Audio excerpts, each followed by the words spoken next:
2010 पे previous year question starting with 150th question, पीछे से आगे जाएंगे। तो सबसे पहला क्वेश्चन है, the International Development Association is a lending agency is administered by, किसके द्वारा एडमिनिस्टर्ड किया जाता है? IDA। तो ऑप्शन है international bank for reconstruction and development, मतलब कि IBRD, international fund for agriculture development, ये तो एग्रीकल्चर स्पेसिफिक है तो ये तो नहीं होगा। United Nations development Programme, United Nation का डेवलपमेंट प्रोग्राम UNDP, ये तो ग्लोबल डेवलपमेंट नेटवर्क है ना, यूनाइटेड नेशन का है, और ये तो वर्ल्ड बैंक का है, और ये भी वर्ल्ड बैंक का है, तो ये वाला तो नहीं होगा यूनाइटेड नेशंस वाला। फिर United Nations Industrial Development Organization, तो अगेन यूनिडो, ये भी तो स्पेसिफिक एजेंसी है ना यूनाइटेड नेशंस की, जो कि असिस्ट करती है कंट्रीज़ को in economic and industrial development, तो अगेन ये UN का, इन दोनों तो ऐसे ही हट गए क्योंकि ये UN के हैं एंड ये एग्रीकल्चर से रिलेटेड है, तो ये भी एलिमिनेट हो गया। तो बचता है IBRD, यही वर्ल्ड बैंक का ही ग्रुप का है, वर्ल्ड बैंक ग्रुप का है ये है, तो यही हो सकता है आंसर में। अब हम लोग पूरा रिजल्ट कर लेते हैं। जैसे कि IDA है, ये क्या है? एक फाइनेंशियल इंस्टीट्यूशन है that offers loans and funds to poorest developing countries of the world. तो जो IDA है, इंटरनेशनल डेवलपमेंट एसोसिएशन, ये क्या करता है? लोन एंड फंड प्रोवाइड करता है जितने भी पुअरेस्ट डेवलपिंग कंट्रीज़ है वर्ल्ड में, उनको वर्क करते हैं कोऑपरेशन विद द IBRD, तो international bank for reconstruction and development के साथ कोऑपरेशन में काम करता है। IBRD एंड IDA दोनों मिलके क्या कहलाते हैं? वर्ल्ड बैंक कहलाते हैं, ठीक है। IBRD एंड IDA, तो जैसे IBRD, तो ID एंड B की जगह A, तो IBRD एंड IDA, ठीक है। ये दोनों मिलके वर्ल्ड बैंक कहलाते हैं। Both organisation have the same headquarter, staff and standard, तो दोनों ही ऑर्गेनाइजेशन के स्टाफ, हेडक्वार्टर, स्टैंडर्ड सब चीज़ सेम है। अब देखते हैं वर्ल्ड बैंक का एम क्या है। वर्ल्ड बैंक का एम है to reduce the poverty and provide affordable development facilities to poor countries, तो अफोर्डेबल फैसिलिटीज़ प्रोवाइड करना जो भी पुअर कंट्रीज़ हैं उनको। अब ना बेसिक हमको डिफरेंस पता होना चाहिए United Nations and world bank में, ताकि अगर कोई भी क्वेश्चन ऐसा है तो हम हैंडल कर सके ईजिली। तो सबसे पहले बात करते हैं कि वर्ल्ड बैंक ग्रुप, जो वर्ल्ड बैंक ग्रुप है ये बनी थी 1944 में ब्रेटन वुड कॉन्फ्रेंस से, ठीक है। तो ब्रेटन वुड कॉन्फ्रेंस हम पढ़ते भी हैं, वो कॉन्फ्रेंस बहुत इंपॉर्टेंट थी जहाँ पर ये वर्ल्ड बैंक ग्रुप है इसका इस्टाब्लिशमेंट हुआ था। वहीं पे यूनाइटेड नेशंस की बात करें तो वो बना था 1945 में सैन फ्रांसिस्को कॉन्फ्रेंस से। तो वर्ल्ड बैंक है तो B से बैंक एंड हो रहा है, B से ब्रेटन वुड कॉन्फ्रेंस याद रख लेना, तो B एंड W दोनों ही है यहाँ पे, तो Brayton would conference. And United Nation, तो यूनाइटेड नेशन का कोई एक जगह का, जब यूनाइटेड नेशंस हो रहा है वैसे ही हम लोग क्या याद रखते हैं? यूनाइटेड स्टेट्स ऑफ अमेरिका, तो इससे याद रख लेना कि यूनाइटेड से हमको USA का कोई जगह सोचना है, उसी कॉन्फ्रेंस से बना है, तो सैन फ्रांसिस्को कॉन्फ्रेंस, ठीक है, 1945। वर्ल्ड बैंक है वो 1944 में बन गया था, यूनाइटेड नेशंस बना था 1945 में, ठीक है। बैंक पहले बना दिए हैं एंड यूनाइटेड नेशंस बाद में, ठीक है। फिर जो फाउंडिंग डॉक्यूमेंट है इसमें क्या है? जो वर्ल्ड बैंक ग्रुप है, वर्ल्ड बैंक ग्रुप तो आर्टिकल्स ऑफ अग्रीमेंट से बनी है एंड यूनाइटेड नेशंस है वो UN चार्टर से बनी है, ठीक है। तो UN चार्टर है एक। देन हेडक्वार्टर देखिए तो वर्ल्ड बैंक का कहाँ पर है? वाशिंगटन DC USA में है, इसका भी न्यूयॉर्क USA में है, तो दोनों का ही हेडक्वार्टर तो USA में ही है एक का, लेकिन ये वाशिंगटन DC थे। वर्ल्ड बैंक से W वाशिंगटन DC, और इसका यूनाइटेड नेशंस से न्यूयॉर्क USA। फिर नेचर क्या है? जो वर्ल्ड बैंक ग्रुप है वो स्पेशलाइज्ड फाइनेंशियल इंस्टीट्यूट है, देखो नाम में वर्ल्ड बैंक ग्रुप लिखा है, तो फाइनेंशियल इंस्टीट्यूशन है, स्पेशलाइज्ड एजेंसी है UN की, बट ऑटोनोमस है। तो देखो यूनाइटेड नेशन है उसकी स्पेशलाइज्ड एजेंसी है वर्ल्ड बैंक ग्रुप, लेकिन ये क्या है? फाइनेंशियल इंस्टीट्यूशन है, ठीक है। यूनाइटेड नेशन तो एक ब्रॉड फ्रेमवर्क पे काम करेगा कि international peace and security, but international peace and security कैसे मेंटेन करे उसके लिए फाइनेंशियल प्रोवाइड, लोन प्रोवाइड करने वाला काम वर्ल्ड बैंक ग्रुप करे। तो स्पेशलाइज्ड फाइनेंशियल इंस्टीट्यूशन है, specialised agency of UN, but autonomous है, मतलब अपना काम सब खुद देखता है, डिपेंडेंट नहीं है यूनाइटेड नेशन पे। Then universal international political organisation, ये जो यूनाइटेड नेशन है वो एक यूनिवर्सल इंटरनेशनल पॉलिटिकल ऑर्गेनाइजेशन है। मेंबरशिप की बात करें तो वर्ल्ड बैंक ग्रुप में 189 कंट्रीज़ है, जहाँ पे IBRD में 189 कंट्रीज़ हैं, IDA में 174 है, टोटल 193 कंट्रीज है दी वर्ल्ड बैंक ग्रुप। और यहीं पे यूनाइटेड नेशंस में कितने हैं? 193 मेंबर स्टेट्स हैं। देन प्राइमरी ऑब्जेक्टिव इनका क्या है? वर्ल्ड बैंक ग्रुप का प्राइमरी ऑब्जेक्टिव है एंड करना एक्सट्रीम पॉवर्टी एंड प्रमोट करना शेयर्ड प्रॉस्पेरिटी, ट्विन गोल्स है। तो हमने देखा भी कि जो वर्ल्ड बैंक है, अब देखो बैंक है वो उससे पैसे लेंगे, पैसे को कहाँ पे यूज़ करेंगे, पॉवर्टी वगैरह दूर करने के लिए। तो एक्सट्रीम पॉवर्टी को दूर करना एंड प्रमोट करना शेयर्ड प्रॉस्पेरिटी, ये वर्ल्ड बैंक का क्या है, प्राइमरी ऑब्जेक्टिव है। तो अब जब भी आपको कुछ ऑप्शंस एलिमिनेट करने होंगे तो हम ये ध्यान में रखेंगे कि क्या वर्ल्ड बैंक ने ये स्टेप लिया होगा कि क्या इससे एक्सट्रीम पॉवर्टी दूर हो रही होगी या शेयर्ड प्रॉस्पेरिटी आ रही होगी कंट्री में। तो इनकी बेसिस पे जज करेंगे। और वहीं पे यूनाइटेड नेशन है, उसका क्या है, प्राइमरी ऑब्जेक्टिव कि इंटरनेशनल पीस बना के रखना, सिक्योरिटी, क्योंकि वर्ल्ड वॉर 2 के बाद स्टैब्लिश की गई थी ना यूनाइटेड नेशंस, ताकि और वर्ल्ड वॉर ना हो फ्यूचर में। तो ये इनका मेन ऑब्जेक्टिव है कि international peace and security maintain करना। मेन फंक्शन वर्ल्ड बैंक का क्या है, प्रोवाइड करना loan, credit, grants and development projects, infrastructure, health, education etcetera. तो एकदम वाइड एरिया पे ये काम करेंगे, लोन भी देंगे, क्रेडिट देंगे, ग्रांट देंगे, डेवलपमेंट प्रोजेक्ट्स के लिए, इंफ्रास्ट्रक्चर, हेल्थ, एजुकेशन, इन सब के लिए। देन यूनाइटेड नेशंस में peace keeping, human rights, humanitarian aid, international law, economic and social development. तो peace keeping, human rights, humanitarian aid, international law, economic and social development. तो अब ना इनका काम ही ये है कि international peace and security maintain करना है, तो पीस कीपिंग का तब काम करेंगे, ह्यूमन राइट वायलेट ना हो ये भी देखेंगे, तभी ना पीस सिक्योरिटी मेंटेन रहेगी। ह्यूमैनिटेरियन एड देंगे, international law, economic and social development. अब की बॉडीज़ कौन कौन से हैं वर्ल्ड बैंक में, कौन कौन से की बॉडीज़ हैं? एक तो हमने IBRD एंड IDA पढ़ा था, ये वर्ल्ड बैंक कॉन्स्टिट्यूट करते हैं। फिर और कौन कौन से हैं? IFC है, मीगा है, ICID है। तो ये 5 institutions together world bank group बनाते हैं, ठीक है। तो IBRD, IDA इन दोनों मिलके वर्ल्ड बैंक बनाते हैं। फिर IFC, तो 3 ठोक आई वाले हो गए। अब मीगा एंड ICID, ये पांचों मिलके वर्ल्ड बैंक ग्रुप बनाते हैं। ओके, याद रहेगा, एक बार और रिकॉल करते हैं। IBRD, फिर IDA, IFC, MIGA, ICSID, इन दोनों वर्ल्ड बैंक, इन पांचों वर्ल्ड बैंक ग्रुप, ठीक। तो ये वर्ल्ड बैंक हो गया। तो वर्ल्ड बैंक में से 5 ठोकी है इंस्टीट्यूशन। एंड ये यूनाइटेड नेशंस में हम देखें तो इसमें जो की ऑर्गन या बॉडीज़ है वो क्या है, यूनाइटेड नेशन की जनरल असेंबली है, जिसको हम लोग क्या बोलते हैं, UNGA। तो सब में नाम में यूनाइटेड नेशन तो लगेगा ही। Then United Nation Security Council, UNSC, फिर इकोसोक, फिर इंटरनेशनल कोर्ट ऑफ जस्टिस, ये भी यूनाइटेड नेशंस का है। फिर यूनाइटेड नेशंस का सेक्रेटेरिएट है। फिर ट्रस्टीशिप काउंसिल भी है। तो इसमें 6 ठोक है, इसमें 5 ठोक है। फिर लीडरशिप की बात करें तो वर्ल्ड बैंक के प्रेसिडेंट ट्रेडिशनली एक US नेशनल होते हैं, करंटली अजय बंगा। तो वर्ल्ड बैंक के जो भी प्रेसिडेंट होते हैं वो जनरली US नेशनल ही होंगे।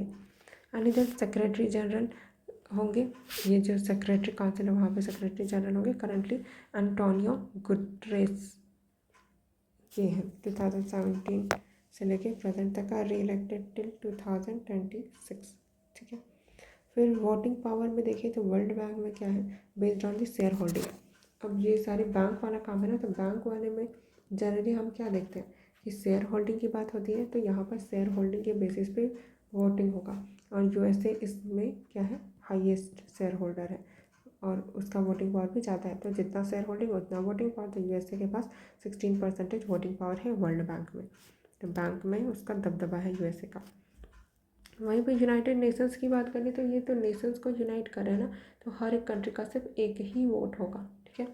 ऑलरेडी यहाँ पे 193 मेंबर स्टेट्स हैं, तो है ना, इतने सारे वोट हो जाएंगे इसमें, एक कंट्री का एक vote, 1 country 1 vote general assembly में, ठीक है, ये वाले जनरल असेंबली में।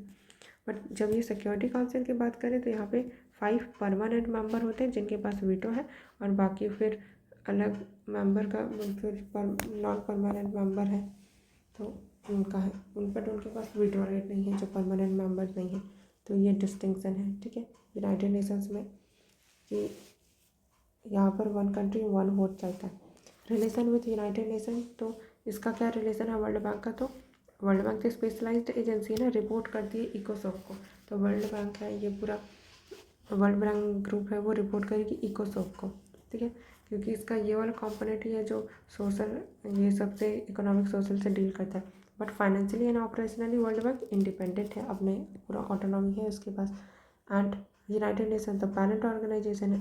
तो अगर हम लोग ऐसे यूनाइटेड नेशन को देखें तो ये अम्ब्रेला उसके अंदर वर्ल्ड बैंक है जो है, भले वो ऑटोनोमस है लेकिन उसी के ही पैरेंट ऑर्गेनाइजेशन के अंदर है। ठीक है। देन फंडिंग की बात करें तो वर्ल्ड बैंक है वो, उसको कैपिटल कहाँ से मिलता है? अब वर्ल्ड बैंक में इतने सारे मेंबर है ना, capital from the member countries plus bond market से। यहीं पे यूनाइटेड नेशंस है उसका असिस्ट कंट्रीब्यूशन होता है, वॉलंटरी कंट्रीब्यूशन भी होता है। देन इंपॉर्टेंट रिपोर्ट्स, तो वर्ल्ड बैंक कौन कौन सा रिपोर्ट लेके आती है? वर्ल्ड डेवलपमेंट रिपोर्ट, नाम में ही वर्ल्ड लगा के रखे हैं। फिर बिजनेस रिपोर्ट, ये अब नहीं आता। फिर ease of doing business, ease of doing business report है, अब इसी को बी रेडी बोलते हैं। ठीक है, ease of doing business report ये यूपीएससी ने पूछा था, वर्ल्ड बैंक का ही रिपोर्ट है ये। ठीक है, तो ये बी रेडी वाला है। देन यूनाइटेड नेशंस है, हमने देखा था ये पीस कीपिंग सिक्योरिटी का काम करते थे। ह्यूमन डेवलपमेंट रिपोर्ट देखा, United Nations development programme, human development by UNDP, not UN secretary. तो यूएनडीपी का HDI इंडेक्स वाला आता नहीं, वो है। देन इंडिया का status one of the largest borrower है। India moved from borrower to creditor in IBRD। तो वर्ल्ड बैंक में अगर हम लोग देखें तो India one of the largest borrower है। ऐसा नहीं कि सबसे ज़्यादा इंडिया ही बॉरो करता है, जितने लोग लार्जेस्ट बॉरोवर हैं उनमें से एक इंडिया भी है। Moved from borrower to creditor, पहले हम बॉरो करते थे, अब क्रेडिटर बन गया IBRD में। हमने पढ़ा भी था IBRD एंड IDA दोनों मिलके वर्ल्ड बैंक बनाते हैं। फाउंडिंग मेंबर 1945, फाउंडिंग मेंबर है इंडिया का स्टेटस। तो यूनाइटेड नेशंस जब बनाया गया था आफ्टर World War II, तो यूनाइटेड नेशंस को बनाने में इंडिया का भी योगदान था, उसका फाउंड करने में, तो फाउंडिंग मेंबर था इंडिया। ठीक है, फोकस एरिया की बात करें तो वर्ल्ड बैंक का हमने देखा भी कि पॉवर्टी वगैरह को दूर कर रहा है एंड प्रॉस्पेरिटी लेके आ रहा है। प्रॉस्पेरिटी कैसे आएगी? जब फाइनेंशियल इकोनॉमिक कंडीशन अच्छी होगी। तो economic development, poverty reduction, infrastructure, ये सब फोकस एरिया होता है। यूनाइटेड नेशन का काम क्या है कि international peace and security maintain करना था, political security, human right, sustainable development, ये सब देखता है। ठीक है, तो होलिस्टिकली हमने कवर कर लिया, अब कोई भी क्वेश्चन आएगा हम हैंडल कर लेंगे। Next question, consider the following which can be found in the ambient atmosphere. Ambient का मतलब क्या होता है? हिंदी वाला क्वेश्चन को देख लेते हैं एक बार। एम्बिएंट मतलब कि परिवेशी वातावरण में पाई जाने वाली निम्नलिखित पर विचार कीजिए। ठीक है, तो अब बताते हैं क्या क्या होगा। Which one of the above contribute to the warming up of the atmosphere. Atmosphere को कौन कौन से ये जो एलिमेंट है वो कंट्रीब्यूट करते हैं? ओके, सूट, हाँ ये तो करता है। फिर sulphur hexafluoride, then water vapour, yes water vapour तो पोटेंट ग्रीन हाउस गैस है। देन सूट है वो इम्प्योर कार्बन पार्टिकल ही तो है जो रिजल्ट होता है from the incomplete combustion of the hydrocarbon. तो सूट तो होगा ही होगा जो कि वार्म कर रहा है। सल्फर हेक्साफ्लोराइड ये है ये। तो वर्ल्ड का वर्स्ट ग्रीन हाउस गैस है and strongest green house gas है। Worst green house gas and strongest green house gas है। बहुत ज़्यादा क्या कहता है, टेम्परेचर इंक्रीज कर देता है, बट ये थोड़े टाइम के लिए रहता है, कुछ वीक्स के लिए रहता है, तो बहुत ज़्यादा ही दिक्कत नहीं है, बट रिलीज हुआ तो दिक्कत है। तो तीनों के तीनों ही क्या करते हैं, कंट्रीब्यूट करते हैं warming up of the temperature. फिर next question, with reference to the India's economy consider the following statement. The gross domestic product GDP has increased by 4 times in last 10 years। बोला कि GDP है India की वो increase हुई है 4 times से भी ज़्यादा इन लास्ट 10 years में। एंड यहाँ पे बोल रहा है कि the percentage share of the public sector in GDP has decline in the last 10 years। जो पब्लिक सेक्टर है उस उनका जो परसेंटेज है GDP में वो डिक्लाइन हुआ है हैज़ इन लास्ट 10 year। तो यहाँ पर तो कुछ डेटा ही नहीं बताया कि कितना डिक्लाइन हुआ कितने टाइम्स। तो ये वाला तो सही होना ही चाहिए कि थोड़ा भी अगर डिक्लाइन हुआ 0.1 भी तो हाँ डिक्लाइन हुआ बोल देंगे। तो सेकेंड वर्ड भी correct, the percentage share of the public sector in GDP has decline in the last 10 years। First statement ये बोला है the gross domestic product has increase 4 times, क्या पता 2 times हो, क्या पता 3 times हो, तो डेटा गलत है यहाँ पर, सेकेंड वर्ड इज करेक्ट। ठीक है, then next question, consider the following statement. The union government fixes the statutory minimum price for sugarcane for its sugar season। Union government है वो फिक्स करती है statutory minimum price SMP, statutory minimum price of sugar cane for its sugar season. तो हाँ, जो union government है वही fix करती है कि क्या स्टैट्यूटरी मिनिमम प्राइस होना चाहिए शुगर केन का हर शुगर सीजन में। फिर sugar and sugar cane are essential commodities under the Essential Commodities Act. तो यस, ये भी करेक्ट है, शुगर एंड शुगर केन दोनों ही क्या है, इसेंशियल कमोडिटीज़ है under the Essential Commodities act 1955। तो ECA 1955 यहाँ पे गवर्नमेंट है वो फिक्स करती है MSP फॉर दीज कमोडिटीज़। तो जो इसेंशियल कमोडिटीज़ एक्ट 1955 है, यहाँ पे गवर्नमेंट है वो MSP minimum support price fix कर देती है इन कमोडिटीज़ का कि मिनिमम सेलिंग प्राइस है आई गेस। तो मतलब कि ये जो बेसिक मतलब इसेंशियल कमोडिटीज़ हैं जिनके प्राइस है उससे बहुत ज़्यादा डिपेंडेंट है कि पॉपुलेशन बहुत ज़्यादा डिपेंडेंट है इनके प्राइस पे, तो इसलिए इनको क्या करती है गवर्नमेंट रेगुलेट करती है। ठीक है, तो कौन कौन से ऐसे फर्टिलाइज़र है इनमें, तो किसान को चाहिए ना फर्टिलाइज़र उगाने के लिए। देन पल्सेस है, एडिबल ऑयल है, सीरियल्स है, देन ऑयल सीड्स है, ऑयल सीड्स से फिर sugar cane and its products, petroleum and allied products, seeds of fruits and vegetables. तो सीड्स जो भी फ्रूट एंड तो जो भी चीज़ उगाने के लिए जैसे फर्टिलाइज़र हो गया, ऑयल सीड्स हो गए and seeds and fruit vegetable, तो ये तो आएंगे इसेंशियल वाले में, इसेंशियल कमोडिटीज़ में। फिर पेट्रोलियम एंड अलाइड प्रोडक्ट्स, ये भी तो बहुत ज़रूरी होता है ना daily day to day life में, तो पेट्रोलियम एंड अलाइड प्रोडक्ट्स मतलब उसी से रिलेटेड पेट्रोलियम वाले से। फिर sugar cane and its products, फिर एडिबल ऑयल भी चाहिए। फर्टिलाइज़र देख लिया, पल्सेस भी चाहिए ही चाहिए। और एडिशनल नोट्स मैंने क्या क्या लिखा हुआ है कि sugar cane price in India is determined by the statutory provision of the sugar cane control order 1966। तो शुगर केन का प्राइस इंडिया में कैसे डिटरमाइन किया जाता है, statutory provision sugar cane control order 1966 issued under the Essential Commodities Act के अंदर issue किया जाता है। ये बात कर रहे हैं हम शुगर केन प्राइस की, शुगर एंड शुगर केन का थोड़ा ध्यान से पढ़ना है। फ्रॉम 2009 से 10 sugar cane season onwards the fair and remunerative price of sugarcane replaced the statutory minimum price। तो 2000, अब ये वाला हम लोग 2010 का पढ़ा है, बट इस टाइम पे पहले क्या हुआ करता था, यूनियन गवर्नमेंट फिक्स करती थी minimum support statutory minimum price, लेकिन अब इसके जगह क्या आता है, FRP आता है ना। तो शुगर केन सीज़न के और शुरुआत में ही क्या करते हैं, FRP of the sugar cane ये रिलीज़ किया जाता है। तो यहाँ पर हम लिख भी देते हैं कि अब SMP जैसा कोई चीज़ नहीं होता, 2009-10 के बाद से ये वाली चीज़ रिप्लेस्ड बाई दी SMP ना FRP फ्रॉम 2010। ओके, तो ये चीज़ें चेंज की गई है। तो FRP अब होता क्या, FRP भी वही है जो मिनिमम प्राइस डिटरमाइन किया जाता है गवर्नमेंट ऑफ इंडिया के द्वारा on the recommendation of the CACP। तो अभी भी ये स्टेटमेंट तो ऐसा सही होगा कि यूनियन गवर्नमेंट है वो फिक्स कर रही है, तो यूनियन गवर्नमेंट है वो अनाउंस कर रही है बेसिकली। ठीक है, बट रिकमेंडेशन किसका, CACP का। ठीक है, तो अब स्टेटमेंट आएगा तो थोड़ा अलग आएगा। ओके, कि गवर्नमेंट ऑफ इंडिया डिटरमाइन करती है FRP शुगर केन के लिए on the recommendation of the CACP। Okay, sugar mills can't purchase sugar cane from farmers below this price. तो जो शुगर मिल्स है इस FRP प्राइस के नीचे फार्मर से परचेस नहीं कर सकती, उनको इतना तो देना ही पड़ेगा। ठीक है, फेयर रेमनरेटिव प्राइस है ना, तो इससे कम पे तो नहीं ले सकते sugar mills. Then state advised price भी एक चीज़ होती है, ये प्राइस अनाउंस की जाती है by the states having a major share in the sugar cane production. तो कुछ स्टेट्स हैं जैसे कि उत्तर प्रदेश हो गया, इनका बहुत मेजर शेयर है शुगर केन के प्रोडक्शन में, तो ये क्या करते हैं, sugar state advised price announce करते हैं शुगर केन के लिए। जनरली हायर होता है ये FRP। तो FRP तो वो रेट है जिससे शुगर केन को खरीदना ही होगा, इसके नीचे तो रेट पे शुगर मिल्स नहीं खरीद सकते शुगर केन फार्मर से।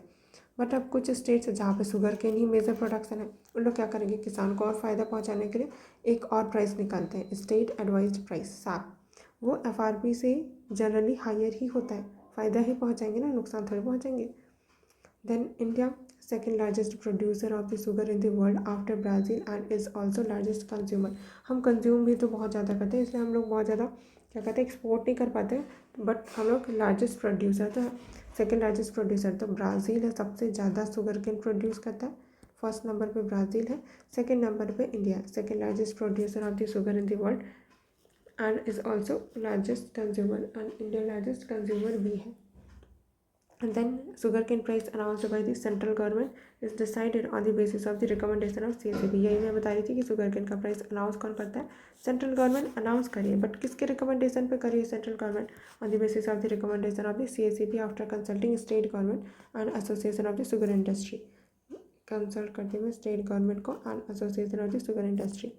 तो CSAB भी बताएगी, रिकमेंड करेगी सेंट्रल गवर्नमेंट को, बट उससे पहले भी CSAB क्या करेगी, कंसल्ट करेगी स्टेट गवर्नमेंट और कुछ एसोसिएशन ऑफ शुगर इंडस्ट्री है उनसे. फिर नेक्स्ट क्वेश्चन यहाँ पे क्या है, in India during the last decade the total cultivated land for which one of the following crops has remained more or less stagnant. हो रहा है कि लास्ट डिकेड में, लास्ट 10 ईयर में टोटल कल्टिवेटेड लैंड जो है इनमें से किस क्रॉप का रिमेंड मोर या फिर लेस स्टैग्नेंट, मतलब कि ना ज़्यादा वृद्धि हुई ना ही ज़्यादा कमी हुई. राइस, इसमें तो बहुत फ्लक्चुएसन आता है. ऑयल सीड्स, ये भी नहीं, ऑयल सीड्स तो वैसे भी बहुत कम ही ग्रो करते हैं. शुगर केन, ये भी नहीं. तो पल्सेस ही है. Pulses major part of the healthy and balanced diet है, having a low fat sources of protein with high fibre content and low glycemic index. And then sugar cane perennial grass family का है, mainly cultivated for its juice के लिए इसको cultivate किया जाता है. Then next question is, consider the following statement. In India, taxes on the transaction in stock exchange and future markets are. तो India में जो टैक्स लगाया जाता है जो भी ट्रांजैक्शन है in stock exchange and future market. Stock exchange बोल रहा मतलब कि सेबी वाला है, तो कौन करता है, लेवी एंड कलेक्ट. तो levied bye the union, collected by the state, नहीं, लेविड बाय द यूनियन सही है but collected by the union. ठीक है, लेवी भी यूनियन करती है, कलेक्ट भी यूनियन करती है, क्योंकि तो डायरेक्ट टैक्सेस है ना ऊपर से स्टॉक एक्सचेंज के ट्रांजैक्शन पे. ठीक है, तो स्टॉक एक्सचेंज के ट्रांजैक्शन, फ्यूचर मार्केट के भी transaction levied by union and as well as collected by the union. तो कौन सा टैक्स, क्या टैक्स है, ये सब पता होना चाहिए, और कौन लेवी करता है ये भी. Which one of the following authorities make recommendation to the governor of a state as to the principle for determining the taxes and duties which may be appropriated by the panchayat in that particular state. Which of the following authorities, इनमें से कौन सी ऐसी authorities है जो कि recommendation देती है governor को, governor of a state, as to the principle for determining की क्या प्रिंसिपल होगा डिटरमाइन करने का टैक्सेस एंड ड्यूटीज़ विच में भी अप्रोप्रिएटेड बाय द पंचायत के द्वारा अप्रोप्रिएट किया जाएगा इन दैट पर्टिकुलर स्टेट. तो ऑब्वियसली स्टेट फाइनेंस कमीशन है, वही करेगी. डिस्ट्रिक्ट प्लानिंग कमेटी नहीं करती है, ये सब पंचायती राज के लेवल से ना, मतलब ये म्यूनिसिपैलिटीज़ में जो प्लानिंग के लिए होती है वो है ये. Finance ministry of the state, नहीं, फाइनेंस मिनिस्ट्री कहाँ ये सब करती है, स्टेट वाला काम फाइनेंस मिनिस्ट्री नहीं करती है. अच्छा, यहाँ पे स्टेट की फाइनेंस मिनिस्ट्री बोल रहा है, तो नहीं, फाइनेंस मिनिस्ट्री ये सब नहीं करती है. इसी अगर वो करती होती तो कमीशन ही क्यों बनाते हैं ना. पंचायती राज मिनिस्ट्री ऑफ द स्टेट, नहीं, पंचायती राज मिनिस्ट्री फाइनेंसेस वाला नहीं देख रही है ना, उसके लिए फाइनेंस कमीशन है जो डिवॉल्व करेंगे. Next question, in India the tax proceeds of which one of the following as a percentage of gross tax revenue has significantly decline in the last 5 year. इनमें से टैक्स प्रोसीड्स किसका, which one of the following as a percentage of gross tax revenue has significantly decline in the last 5 year में किसका decline हुआ है बोल रहा है. सर्विस टैक्स, नहीं, ये तो बढ़ता ही जा रहा है, तो ये तो नहीं हो सकता, इसके टैक्स प्रोसीड कैसे कम हो सकते हैं. पर्सनल इनकम टैक्स, नहीं, ये भी नहीं, क्योंकि इंडिया में जो पीपल है उनका पॉपुलेशन बढ़ता जा रहा है और वो एम्प्लॉयमेंट भी तो बढ़ ही रहा है, कम तो होगा नहीं, तो ये कम तो नहीं हो सकता. एक्साइज ड्यूटी, यस, क्योंकि मैन्युफैक्चरिंग डिपेंडेंट है. एंड कॉरपोरेशन टैक्स, नहीं, इतने सारे नए नए कंपनीज आ रहे हैं तो ये तो नहीं हो सकता, तो एक्साइज ड्यूटी है. इनडायरेक्ट टैक्स है on the manufacturing goods with in India. तो अगर मैन्युफैक्चरिंग कम हो रहा होगा या फिर जो कंपनीज है, इंडस्ट्रीज है, वो छुपा रही होंगी कि कितना मैन्युफैक्चरिंग है, तो एक्साइज ड्यूटी कम हो गया होगा, तो सिग्निफिकेंटली डिक्लाइन हुआ है बोल सकते हैं. Consider the following statement, the functions of the commercial banks in India include. जो फंक्शन है कमर्शियल बैंक का इंडिया में, उसमें क्या क्या इंक्लूडेड है, कमर्शियल बैंक कौन कौन से फंक्शन परफॉर्म करती है. Purchase and sale of shares and securities on behalf of customer. Commercial bank है वो डिपॉजिट्स लेती है और क्या कर रही है, लोन दे रही है. Purchase and sale of shares and securities on behalf of customer, ये सब काम तो बैंक नहीं करती है। Acting as a executive and trustees of wills, ये भी नहीं करती है, तो ये सब काम नहीं करती है bank. Then why did Buddhism start declining in India in the early medieval times, क्यों बुद्धिज़्म अर्ली मिडाइवल टाइम में डिक्लाइन होना शुरू हो गया था। Buddha was by that time considered as one of the incarnation of Vishnu and thus became a part of Vaishnavism. Buddha है उस time पे, जो अर्ली मिडिवल टाइम था उस टाइम पे कंसिडर किए जा रहे थे as one of the incarnation of Vishnu. तो बेसिकली वही बुद्धिज़्म है वो भी हिंदुज़्म का ही पार्ट माना जाने लगा था, क्योंकि इनकारनेशन ऑफ विष्णु बुद्धा जी को बोला जा रहा था and thus became part of Vaishnavism. तो बुद्धिज़्म तो डिक्लाइन हो ही जाएगा ना, जब ये बोलने लगेंगे कि बुद्धिज़्म ही हिंदुइज़्म है, तो अब हिंदुइज़्म को ही मानो, तो बुद्धिज़्म तो डिक्लाइन हो गया। तो ये बात तो सही है। Second, the invading tribes from central Asia till the time of last Gupta king adopted Hinduism and persecuted Buddhism. नहीं, गुप्ता के जो किंग थे उन लोगों ने ऐसा परसिक्यूट तो नहीं किया था बुद्धिज़्म को, तो ये तो गलत है, बल्कि कुमार गुप्ता ये सब ने तो नालंदा यूनिवर्सिटी इन सबको रिवाइव किया था, तो ये भी नहीं है। धर्मगुप्ता, कुमार गुप्ता, ये सब गुप्ता डायनेस्टी के किंग, तो ये तो this is not correct. Then the king of Gupta dynasty were strongly opposed to Buddhism, नहीं ये भी सही नहीं है, तो फर्स्ट ओनली बस करेक्ट है। अब इसमें और एक्सप्लेनेशन पढ़ लेते हैं। Buddhism decline after the end of the Gupta empire, के बाद बुद्धिज़्म डिक्लाइन होना शुरू हुआ, क्यों, क्या रीज़न था इसका। राइज ऑफ द ब्राह्मण्स, क्योंकि ब्राह्मण्स का राइज होने लगा था, and increase in the influence of the socio economic political process, socio political process influence in the socio-political process. Hindu tradition such as Vaishnavism, Shaivism, etc. became increasingly popular. और Hindu tradition ये early medieval time period पे जो Hindu tradition थे जैसे Vaishnavism, Shaivism, ये बहुत ज़्यादा popular हो गए थे। अब जब एक चीज़ पॉपुलर हो जाएगी तो बुद्धिज़्म का डिक्लाइन होना तो तय है। Buddha was considered as ninth incarnation of Vishnu and thus become part of the Vaishnavism, तो ये था। Then invaders from the Middle East like the Arab, Persia, इन सब के जो थे वो उन्होंने परसिक्यूट किया बुद्धिज़्म को, led to the destruction of the Buddhist institution, जैसे नालंदा, इन सब का ये जो बुद्धिस्ट इंस्टीट्यूशन थे उनको डिस्ट्रक्शन कर दिया था जो भी इन्वेडर्स थे मिडिल ईस्ट से, लाइक अरब एंड पर्सियन से, है ना। तो इसके कारण भी बुद्धिज़्म डिक्लाइन पे था कि जब उनको परसिक्यूट किया जा रहा है तो कैसे ही डिक्लाइन पे नहीं होगा। Then religious competition earlier with the Hinduism and later with the Islam, तो रिलीजियस कंपटीशन भी था शुरू में बुद्धिज़्म का कंपैरिजन, मतलब कंपटीशन किससे था, हिंदुइज्म से, एंड बाद में इस्लाम से।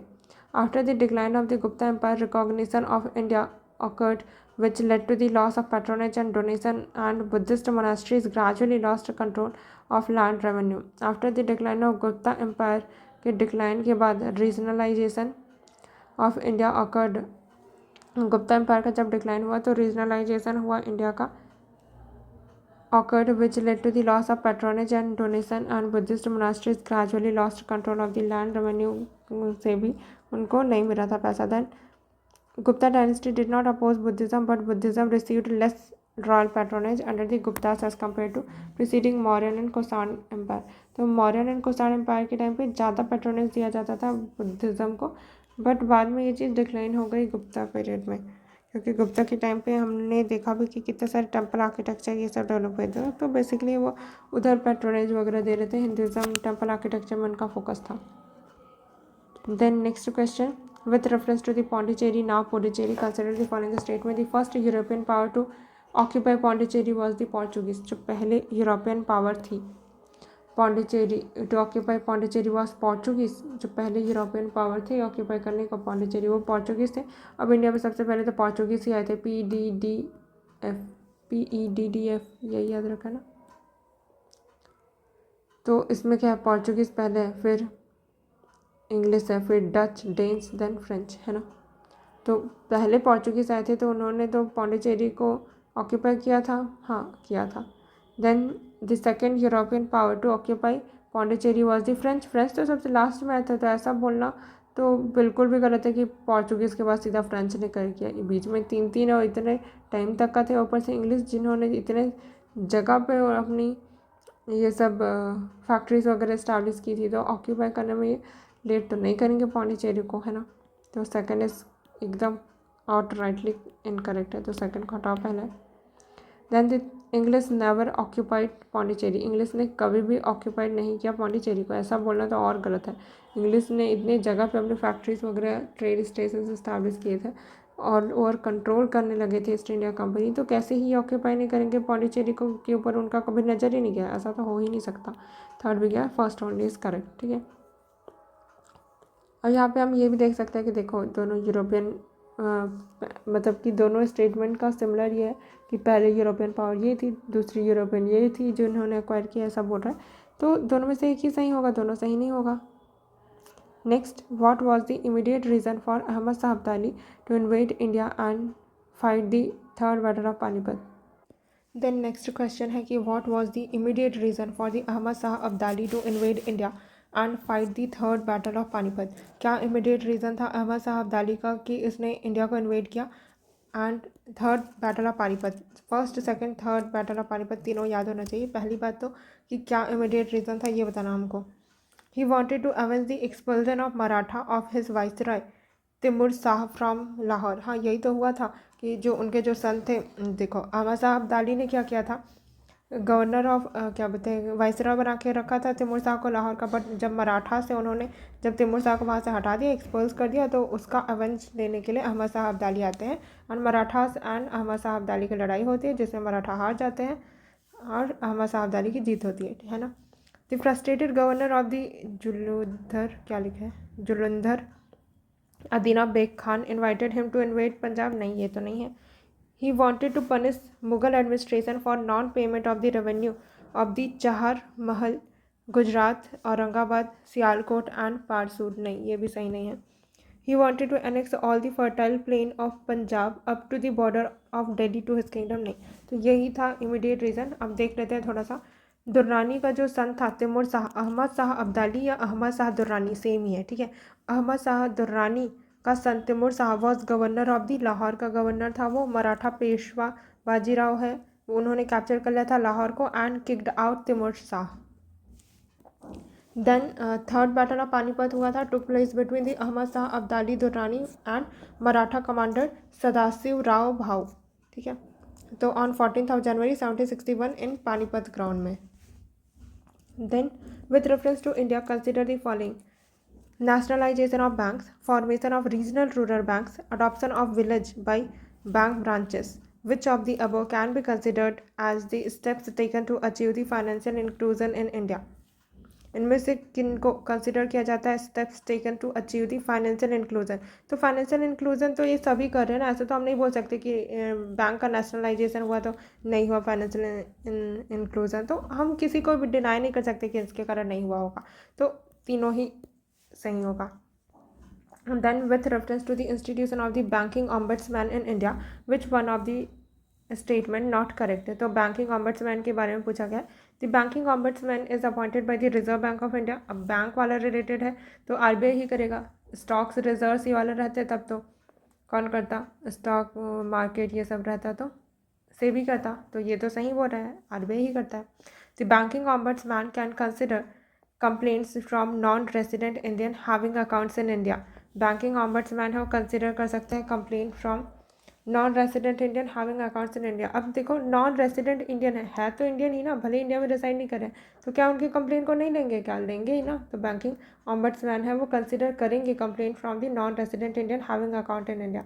This is also correct. The order passed by the banking ombudsman are final and not binding on the parties concern, and binding on the parties concern, नहीं भाई, बैंकिंग ऑम्बड्समैन है उनका फाइनल नहीं होता, अपैलेट अथॉरिटी होती है। ज़्यादातर सब में जितने भी ट्रिब्यूनल वगैरह रहते हैं सब में अपैलेट अथॉरिटी तो होती ही है ना। Then the service provided by the banking ombudsman is free of any fee.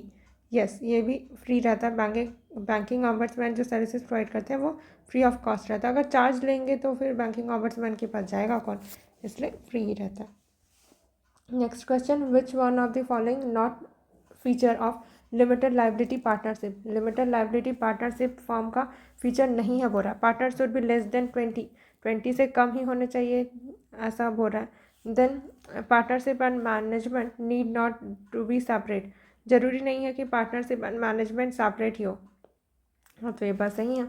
Then internal government governance में be decided by mutual agreement among partners है, तो पार्टनर्स हो तो म्यूचुअल अग्रीमेंट से डिसाइड करेंगे ना, तभी तो पार्टनरशिप कर रहे हैं। It is the corporate body with perpetual succession, perpetual succession के साथ वाला कॉर्पोरेट बॉडी, ये भी सही है। तो यही है जो गलत है, क्योंकि वैसे भी यूपीएससी डेटा गलत देता है, तो बाकी ऑप्शंस के कंपैरिजन में यही गलत होगा।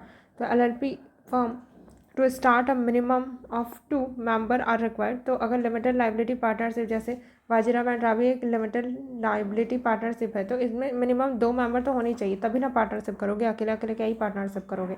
तो 2 मिनिमम तो होने चाहिए, but no cap on the maximum number of partners की, कितने मैक्सिमम पार्टनर्स होने चाहिए इस पर कोई कैप है नहीं। तो यहाँ पर जो लिमिट लिखा हुआ है कि less than 20, that is wrong. तो ऑल्सो यहाँ पे डेटा वाला चीज़ आ गई है, तो हमको यहाँ पर डाउट करने हैं, रेड फ्लैग रेज करने हैं कि ये गलत हो सकता है, ठीक है, और गलत है भी। Then in India which of the following is regulated by the forward market commission. In India which of the following is regulated by forward market commission, से किसको रेगुलेट किया जाता है, regulated by the forward market commission. तो forward market commission किसको regulate करता है, currency future trading, commodities future trading, equity future trading, both commodities and financial future trading. तो फॉरवर्ड मार्केट कमीशन FMC है, वो कमोडिटीज फ्यूचर ट्रेडिंग को regulate करता है, ये हम पढ़े भी है।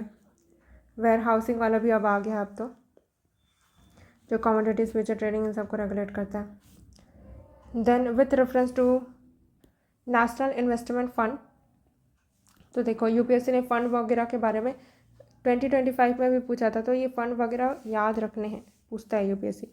तो with reference to national investment fund to which the disinvestment proceeds are routed, consider the following statement. National investment fund to which the disinvestment proceeds are routed, जहाँ से disinvestment का जो proceeds है वो रूट करता है।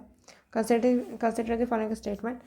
The assets in the national investment fund are managed by the Union Ministry of Finance. जो भी asset होते हैं national investment fund में, उनको manage union ministry of finance करती है, बोल रहा है। नहीं भाई, जनरली यूपीएससी मिनिस्ट्री गलत देता है, तो वैसे भी हम इसको डाउट वाली कैटेगरी में रख सकते हैं कि क्या पता है फाइनेंस मिनिस्ट्री ना हो। Some selected public sector mutual fund and LIC, कुछ जो selected public sector mutual fund है एंड LIC म्यूचुअल फंड है, एसेट मैनेजमेंट कंपनी, वो मैनेज करती है नेशनल इन्वेस्टमेंट फंड को, ना कि कोई ministry. Then national investment fund is to be maintained within consolidated fund of India, गलत, ये भी नहीं है। जो नेशनल इन्वेस्टमेंट फंड है वो कंसोलिडेटेड फंड ऑफ इंडिया में नहीं रहता भाई। Then certain asset management companies are appointed as the fund manager, जो certain asset management company है, अभी देखो स्टेटमेंट ही देखो कि certain asset management company, कुछ asset management companies है वो अपॉइंट किए जाते हैं एज अ फंड मैनेजर, तो सही होना ही है, तो थर्ड को तो सही होना ही पड़ेगा। तो इन दोनों तो वैसे ही हट गए, फर्स्ट सेकंड दोनों गलत है। A certain proportion of annual income is used for financing selected social sectors, कुछ पोर्सन है, प्रोपोर्शन है एनुअल इनकम जो भी फाइनेंस से होगा is used for financing select social sector को फाइनेंस करने के लिए किया जाएगा, तो ये भी सही है, होना चाहिए। सर्टेन प्रोपोर्शन बोला ना, तो third and fourth diluted statement है, तो सही होना चाहिए, इन दोनों गलत होंगे, ठीक है। क्योंकि यहाँ पर एक फैक्ट ये है ना कि क्या पता कंसोलिडेटेड फंड ऑफ इंडिया की जगह public fund of India, public fund की जगह कॉन्टिजेंसी, कुछ भी हो सकता है, और क्या पता इन तीनों ही ना हो, है ना। तो डाउट रेज किए जा सकते हैं इन दोनों ही स्टेटमेंट पे। Then the approximate representation of land use classification in India, India में अप्रॉक्सीमेट रिप्रेजेंटेशन क्या है लैंड का, nets on area, forest and other area. इसको तो मैंने ऐसे ही सॉल्व किया कि फॉरेस्ट का 33% तो स्टैंडर्ड है, बट है नहीं इंडिया में, 17% भी नहीं है, 29 भी नहीं, 23% फॉरेस्ट है इंडिया में, जिसको हमको बढ़ा के 33% लेके जाना है। 10% का गैप है जिसको फुलफिल करना है। Other area 30%, nets on area 47%, तो नेट्स ऑन एरिया 47% है इंडिया में, अदर एरिया 30%। तो ऐसे ये परसेंटेज में याद होना चाहिए कि नेट्स ऑन एरिया कितना, मतलब कि लगभग हाफ से थोड़ा 3% कम, इतना नेट्स ऑन एरिया है इंडिया में। फिर देखते हैं, in the context of the bilateral trade negotiation between bilateral trade negotiations between India and European Union, what is the difference between European Commission and European Council? तो जब भी दो चीज़ों के बारे में कंपैरिजन अगर यूपीएससी देता है तो बहुत हाई चांसेस है कि इसके फीचर उधर, उधर के फीचर इधर करेगा यूपीएससी, है ना। तो बहुत विजिलेंट होकर स्टेटमेंट से रीड करने हैं हमको। तो in the context of the bilateral trade negotiation between India and European union, क्या डिफरेंस है यूरोपियन कमीशन में एंड यूरोपियन काउंसिल में, ठीक है।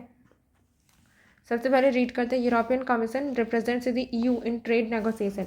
यूरोपियन कमीशन है वो रिप्रेजेंट करता है यूरोपियन यूनियन को ट्रेड के नेगोशिएशन में, और बोल रहा है कि यूरोपियन काउंसिल है वो पार्टिसिपेट करता है in the legislation of matters pertaining to the economic policies of the European Union. European council participate करता है legislation of matters pertaining to economic policies of the European Union. Generally हम लोग जब भी कमीशन पढ़ते हैं वो सारी चीज़ें ये लेजिस्लेशन वगैरह से रिलेटेड रहती हैं, क्योंकि देखो इंडिया में भी जब कमीशन वगैरह बनाया जाता है लेजिस्लेशन वाले ही बनाए जाते हैं, या तो लॉ को ही रिफॉर्म करने के लिए बनाया जाता है, तो वैसे ही होना चाहिए। तो इधर साफ लग रहा है कि इन्होंने कुछ गड़बड़ किया है, इसके फीचर उधर डाले हैं। European Commission comprises the head of the state और गवर्नमेंट ऑफ मेंबर कंट्रीज। यहाँ पे बोल रहा है कि कमीशन है इसमें हेड ऑफ स्टेट होंगे, गवर्नमेंट ऑफ मेंबर कंट्रीज होंगे, और whereas council comprises of person nominated by the European Parliament. तो कमीशन में होने चाहिए ना यूरोपियन पार्लियामेंट के, क्योंकि हम लोग जनरली यही पढ़ते हैं कि कमीशन है, उसी में लॉ वगैरह के मेंबर होंगे, लॉ रिलेटेड रिफॉर्म लेके आएंगे, तो यूरोपियन पार्लियामेंट के मेंबर कमीशन में होने चाहिए, ना कि काउंसिल में, है ना। तो दोनों ही स्टेटमेंट में साफ किया गया, तो नीदर वन नॉट टू। अब हम पढ़ लेते हैं यूरोपियन यूनियन का। एक है यूरोपियन कमीशन, दूसरा यूरोपियन काउंसिल। यूरोपियन कमीशन पहले देख लेते हैं, तो हमको पता है कि कमीशन वगैरह सरकारिया कमीशन, ये सब पूंजी कमीशन, सब लॉ रिलेटेड रिफॉर्म वगैरह पार्लियामेंट के मेंबर, मतलब कि पार्लियामेंट बनाए रहती है। तो वैसे ही इधर भी ये क्या होगी, executive branch of the European Union है। एग्जीक्यूटिव ब्रांच है यूरोपियन यूनियन का, ये responsible for proposing legislation propose करने के लिए होती है, implement decisions, managing day to day business of the European Union, comprises of the commissioners appointed by the European, appoint किया जाता है by the European council after approval from European parliament. Then European council EU overall political direction देता है, EU का overall political direction देता है European council. ये legislative institution नहीं है, यहाँ पे मेंबर क्या है, हेड ऑफ स्टेट है, government of European union, member state, president of European council, president of European commission, ये सारे इसके मेंबर होते हैं, ठीक है। इधर तो सिर्फ लॉ मेंबर वगैरह, commission of commissioners appointed by the European council के द्वारा अपॉइंट किए जाते हैं, ये सब है। तो जनरली अगर दो कॉन्सेप्ट पूछा है यूपीएससी ने, स्वाप करेगा ही करेगा। Examine the following statement given that fourth is true, fourth सही है बोल रहा है। तो क्या बोल रहा है कि some colours are not pleasant, तो some colours are not pleasant, ठीक है। तो सम कलर्स ये प्लीजेंट नहीं है, तो अब इसके बेसिस पे क्या हम सही से बोल सकते हैं, ऑल कलर्स आर प्लीजेंट बोल सकते हैं क्या, सारे कलर प्लीजेंट है? नहीं भाई, इधर तो कुछ colour, all colours are pleasant, तो इसी कलर, यही वाले कलर बस प्लीजेंट है, बाकी इधर कलर वाले तो प्लीजेंट नहीं है, तो ये स्टेटमेंट रॉन्ग है। सम कलर्स आर प्लीजेंट, हाँ कुछ कलर तो प्लीजेंट है, तो ये सही है। नो कलर इज प्लीजेंट, कोई भी कलर प्लीजेंट नहीं है, नहीं इधर तो है ना कुछ कलर प्लीजेंट, तो ये गलत है। अब बोल रहा है इनमें से डेफिनेटली क्या बोल सकते हैं, A and two, 1 and 2 are true बोल रहा है, 1 तो रॉन्ग है, 2 ट्रू है, हाँ तो एक सही एक गलत, तो गलत। 1 इज़ फॉल्स, तो 1 इज़ फॉल्स बोल रहा है, हाँ ये तो सही बोल रहा है। देन सेकेंड इज़ फॉल्स, नहीं भाई सेकेंड इज़ ट्रू, तो this is wrong. Then third is true, no colour is pleasant, नहीं भाई थर्ड इज़ रॉन्ग। देन आगे, consider the following statement, the commonwealth has no charter, treaty और constitution. ज़्यादातर inter governmental जो भी बनाई जाती है ऑर्गेनाइजेशन, उनका चार्टर ही होता है, जैसे यूएन का देख लो, यूएन चार्टर है, कॉमनवेल्थ का कॉमनवेल्थ चार्टर है। ये क्या होते हैं, डॉक्यूमेंट ऑफ वैल्यूज़ होते हैं, एस्पिरेशन विच यूनाइट दी कॉमनवेल्थ। अब आप मेंबर्स को जोड़े रखोगे तो क्या आपका गोल है, क्या ऑब्जेक्टिव, ये तो बताओगे ना, तो किस में बताओगे, चार्टर या कॉन्स्टिट्यूशन में तो बताओगे ना। और यहाँ पे ऐसा बोल रहे हैं कि ना तो उनका कोई चार्टर है, ना ट्रीटी है, ना कॉन्स्टिट्यूशन है, कुछ नहीं है उनका, तो कैसे जुड़े हैं भाई लोग, इसलिए गलत है ये। Then all the territories, countries once under the British Empire jurisdiction rule mandate automatically joined the Commonwealth as its member। नहीं, कॉमनवेल्थ का मेंबर बनना पड़ता है। इवन इंडिया के केस में भी हमको ये पता है कि इंडिया जब इंडिपेंडेंट हुआ था उसके बाद हमने कॉमनवेल्थ को ज्वाइन रहने का सोचा, तो हमारे पास तो ऑप्शन था, है ना, रिमूव होने का। और बाकी कंट्रीज भी जो ब्रिटिश टेरिटरीज थी पहले, वो ज़रूरी नहीं है कि वो मतलब ऑटोमेटिकली कॉमनवेल्थ के मेंबर बन जाएगी, मेंबर होना होगा तो रहेंगे, नहीं तो नहीं रहेंगे, तो neither one not two. Then ये ऑटोमेटिकली वाला बोलता है, तो उसमें तो एकदम डाउट करना ही है कि ऐसे कैसे बिना साइन किए, बिना कुछ परमिशन के मेंबर बना देंगे, है ना। Then what are the possible limitations of the India in mitigating the global warming at present and in the immediate future. क्या पॉसिबल लिमिटेशन है। तो यहाँ पे बोल रहा है कि क्या पॉसिबल लिमिटेशन है इंडिया का in mitigating the global warming at present and in the immediate future. तो क्या लिमिट कर रहा है इंडिया का जो प्रेजेंट गोल है, इमीडिएट फ्यूचर में जो गोल है कि ग्लोबल वार्मिंग को मिटिगेट करना है उसमें। Appropriate alternate technologies are not sufficiently available. Yes, India के केस में ये तो सही है ना कि हमारे पास ऑल्टरनेट टेक्नोलॉजीज है ही नहीं सफिशिएंटली अवेलेबल। तो first has to be correct, second ये हटा दो। फिर सेकंड बोल रहा है कि India can not invest huge funds in research and development. ये बात भी सही है क्योंकि India being a developing country हम बहुत ज़्यादा इनमें इन्वेस्ट नहीं कर सकते कि रिसर्च डेवलपमेंट में कि हमको ग्लोबल वार्मिंग से लड़ना। हमारे पास ऑलरेडी इतने सारे इशूज़ है like poverty, education, health sector, तो हमको उन पर भी फंड करना है। ऊपर से देखो स्टेटमेंट को अगर एग्जामिनर को गलत बनाना तो उसने क्या ये भी तो लिख सकता था, India can not invest funds in the research and development. Huge funds हम नहीं लगा सकते, ये बोलना चाह रहा है, ठीक है। तो सेकेंड सही है ना। मतलब स्टेटमेंट को अगर बहुत सही गलत कब बनाना है, तो ये एक पोटेंशियल चैलेंज है कि हम ह्यूज फंड्स नहीं लगा सकते रिसर्च एंड डेवलपमेंट में, तो दोनों सही है। थर्ड ये बोला कि many developed countries have already set up their polluting industries in India. नहीं भाई, ये नहीं है कि पॉल्यूटिंग इंडस्ट्रीज इंडिया में उन्होंने सेटअप कर दी। इंडिया में तो रेगुलेट किया जाता है ना इंडस्ट्रीज़ का बहुत ज़्यादा ऊपर से। फॉरेन इंडस्ट्रीज है तब तो और ज़्यादा रेगुलेशन होता है।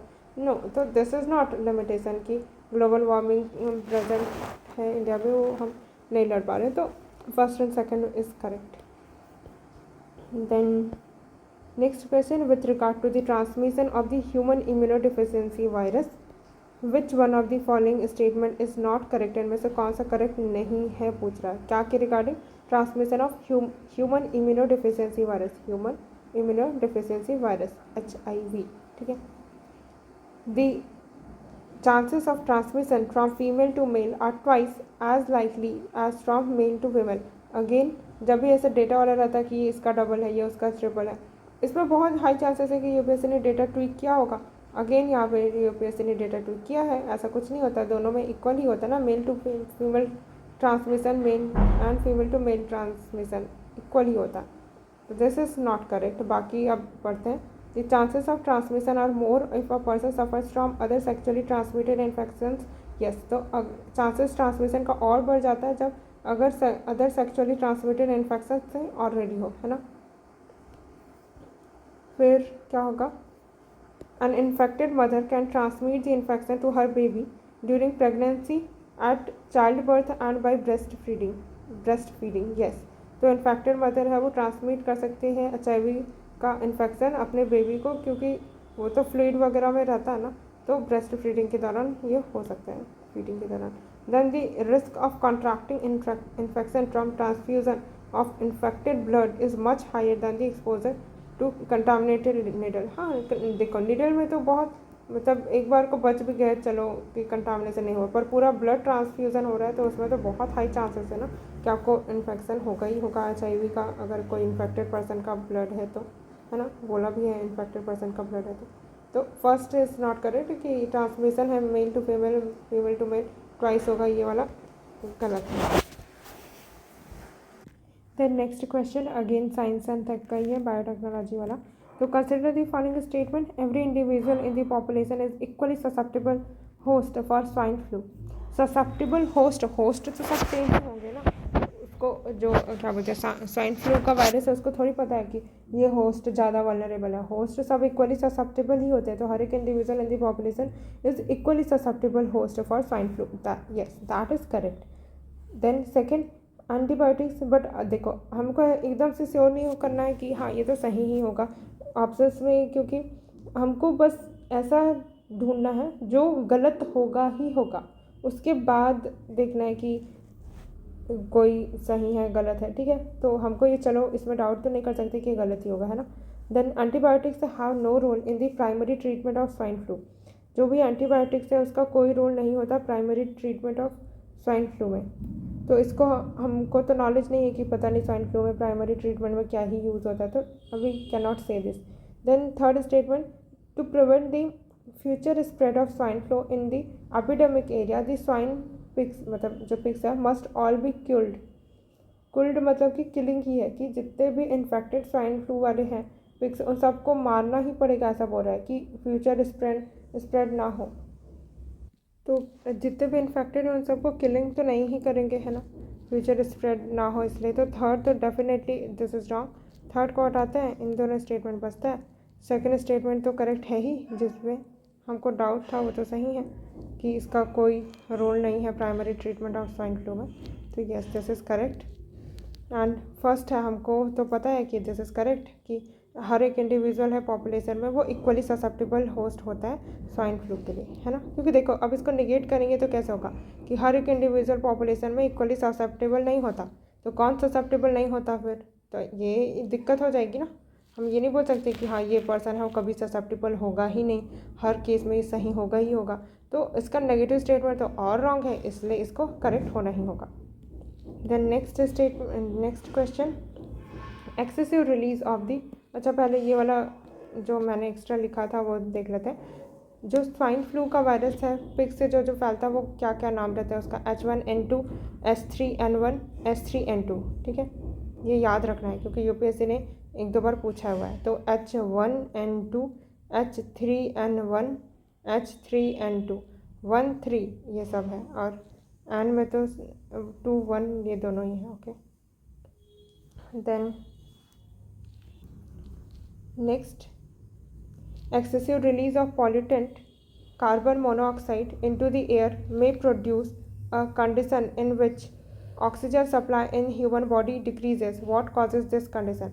अगर excessive release होता है, excessive release of pollutant carbon monoxide, अगर carbon monoxide excessive release होता है एयर में, वो प्रोड्यूस कर सकता है एक ऐसा कंडीशन जहाँ पे oxygen supply in the human decreases, जहाँ पे oxygen supply in the human, oxygen का जो सप्लाई है ह्यूमन बॉडी में वो डिक्रीज हो जाएगा। What cause this condition? तो पहला ये बोल रहा है कि when inhaled into human body carbon monoxide is converted into carbon dioxide. नहीं, ये सही नहीं है।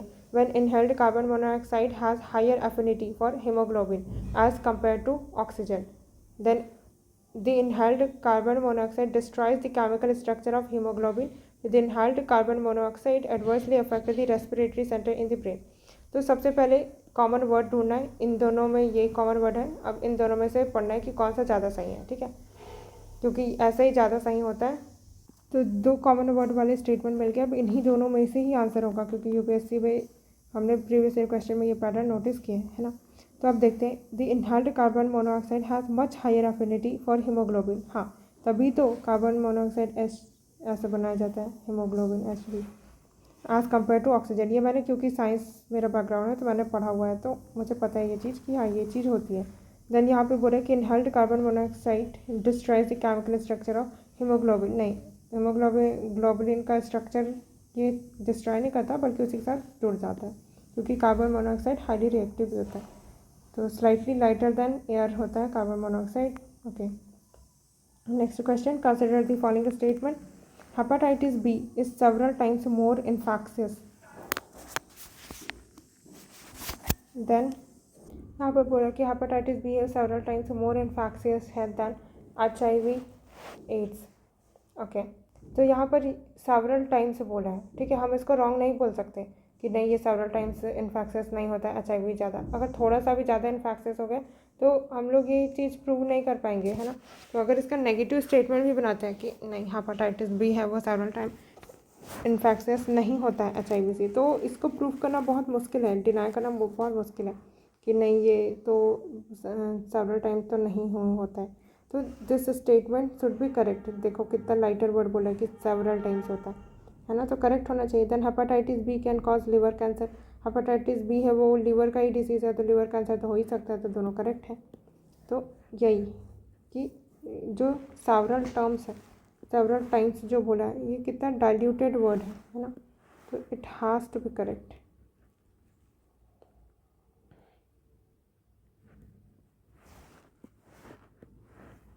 ओके, अब पढ़ लेते हैं कि जो हेपेटाइटिस बी है वो क्या है, लिवर डिसीज़ है। स्प्रेड होता है by contact with the blood और बॉडी फ्लूइड और ऑफ एन इन्फेक्टेड पर्सन के ब्लड बॉडी फ्लूइड से ये क्या होता है, स्प्रेड होता है।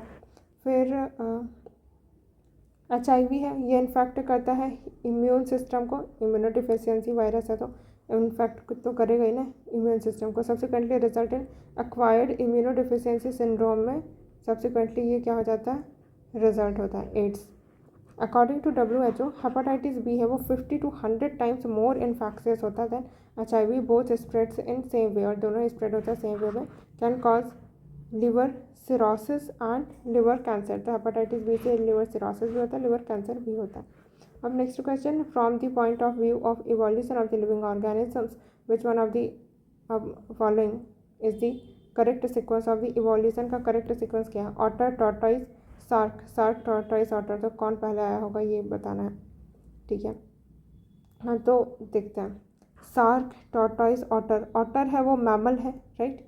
तो मैमल है वो जनरली बाद में आते हैं ना, कार्निवोरस मैमल है, semi aquatic, fresh water and marine दोनों में ही रह सकता है। टॉर्टॉइस है वो रेप्टाइल है, ठीक है, लैंड एनिमल है ये तो। एंड जो सार्क है वो पानी में ही रहता है ना। तो जनरली जो मैमल्स है वो सबसे लास्ट इवोल्यूशन में आए हैं, जैसे कि लास्ट में आए हैं, मतलब सीक्वेंस में। तो जैसे ह्यूमन भी है, हम तो मैमल है ना, तो हम लोग क्या कर, हम लोग बाद में आए हैं। पहले क्या डायनासोर वगैरह हुआ करते थे, फिर क्या बोलते हैं चिंपैंजी ये सब, फिर मंकी ये सब, देन हम लोग आए। तो सार्क, टॉर्टॉइस, ऑटर ये होगा chronological sequence. Next question, which one of the following processes in the bodies of living organism is a digestive process? कौन सा बोल रहा है? Break down of bodies of living organism में बताना है, ठीक है। Break down of protein into amino acid, break down of glucose into carbon dioxide एस्टो, ये तो प्लांट्स में होता है ना, हम लोग थोड़ी ये कर रहे हैं। Then conversion of glucose into glycogen, again ये दोनों प्लांट्स वाला चीज़ें बता रहा है। Then conversion of amino acid, again हम एक वर्ड को पकड़ेंगे, अमीनो एसिड, अमीनो एसिड इन दोनों में था, ग्लूकोज, ग्लूकोज इन दोनों में था। तो या तो इन दोनों में से आंसर होना था या इन दोनों में से। तो अब हमको तो पता है कि वो वाला पेयर तो सही नहीं है, तो इन दोनों पेयर के बारे में देखेंगे कौन सा ज़्यादा सही है। तो अब देखते हैं कि break down of the protein into amino acid, तो यही तो होता है कि जो भी हम लोग animal protein and plant protein खाते हैं वो क्या होता है, ब्रेक डाउन होता है अमीनो एसिड में। तो यही तो डाइजेस्टिव प्रोसेस हो रहा है। तो और यहाँ पे हो रहा है conversion of amino acid into protein, amino acid से प्रोटीन। तो हम लोग अमीनो एसिड खाना चाहिए ऐसा तो, लेकिन हम लोग तो प्रोटीन खाते हैं, वो डाइजेस्ट हो रहा है तो वो ब्रेक डाउन हो रहा है छोटे में ना, छोटे से मिल के बड़ा थोड़ी बनाएंगे। तो ये तो नहीं, दिस इज करेक्ट। फिर नेक्स्ट क्वेश्चन है कि who among the following were the official Congress negotiation with the Cripps mission. तो क्रिप्स मिशन में जो कौन से ऑफिशियल थे कांग्रेस के जिन्होंने नेगोशिएशन किया था क्रिप्स मिशन में? तो Mahatma Gandhi and Sardar Patel, Acharya JB Kripalani and C Rajagopalachari, या फिर पंडित नेहरू एंड मौलाना आज़ाद, फिर डॉक्टर राजेंद्र प्रसाद एंड रफ़ी अहमद किडवई। तो C is the right answer, Maulana Azad and Pandit Nehru, ठीक है। इन्होंने क्रिप्स मिशन में ऑफिशियल के रूप में कांग्रेस की तरफ से नेगोशिएट किया था। Then for the Karachi session of the Indian National Congress in 1931, presided over by the Sardar Patel, who drafted the resolution on fundamental rights and economic program। जो कराची सेशन हुआ था इंडियन नेशनल कांग्रेस का 1931 में, जिसको सरदार पटेल जी ने प्रेसाइड किया था। तो ये याद रखना कि कराची सेशन को किसने 1931 में प्रेसाइड किए थे? सरदार पटेल ने।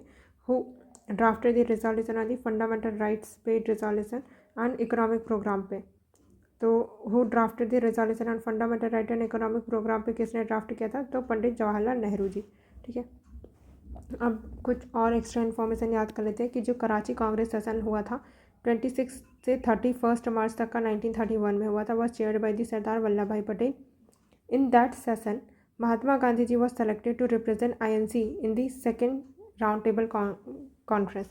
तो 1931 में जब कराची सेशन हुआ था, उसी के बाद इसमें ये डिसाइड किया गया था कि सेकेंड राउंड टेबल कॉन्फ्रेंस होने वाली है, वहाँ पर महात्मा गांधी जी को INC का रिप्रेजेंटेटिव के रूप में भेजा जाएगा, जो कि लंदन में होने वाली थी। उसके बाद थर्ड वाला राउंड टेबल कॉन्फ्रेंस भी अटेंड नहीं किया था कांग्रेस ने, फर्स्ट भी नहीं किया था, ठीक है, सिर्फ सेकेंड किया था, और उसमें भी Gandhi ji was representative of INC।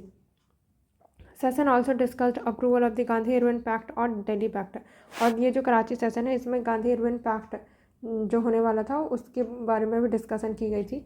और देखो कराची सेशन 1931 में जब हुआ था उससे 6 दिन पहले ही भगत सिंह, राजगुरु एंड सुखदेव को हैंग कर दिया गया था, ठीक है। Then among the following who was not a proponent of Bhakti cult के प्रोपोनेंट कौन नहीं है? तुकाराम, त्यागराज एंड वल्लभाचार्य तो है, भक्ति मूवमेंट में ही हम पढ़ते हैं।